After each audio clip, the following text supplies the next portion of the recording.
এটা তো মানে এই যুক্তিটা আমি কিছুতেই বুঝতে পারছি না দেবাশিস দা। আমি জিজ্ঞেস করছিলাম অনেককে এবং তারা বলল যে 1980 সালে মস্কো অলিম্পিক এই বিষয়টাও সামনে আনা দরকার। আমি একবার দেখানোর জন্য বলবো, যখন কোল্ড ওয়ার চলছিল, শীতল যুদ্ধের সময় 1980 মস্কো অলিম্পিক গোটাটা প্রথমে আমেরিকা বয়কট করেছিল, তারপরে সোভিয়েত রাশিয়া বয়কট করেছিল। অলিম্পিক বয়কট করে মার্কিন যুক্তরাষ্ট্র, তার কারণ আফগানিস্তানে সোভিয়েত রাশিয়া যেভাবে অ্যাটাক করেছিল সেটা আগ্রাসন হিসেবে মনে করেছিল আমেরিকা।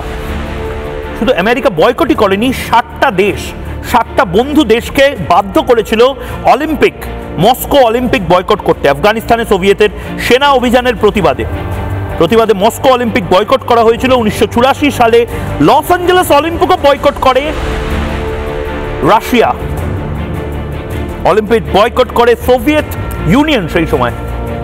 দেবাশিস দা, আমি জানি আপনাদেরকে এই প্রশ্নগুলো জিজ্ঞেস করলেও একটা একটা একটা খারাপ লাগা থাকে যে সত্যিই তো আপনারা পলিটিক্সের ধারে কাছে এগোন না, কিন্তু ক্রিকেট এই মুহূর্তে পাকিস্তানের সাথে যে জায়গায় দাঁড়িয়ে আছে সেটা কি সত্যিই পলিটিক্সের বাইরে?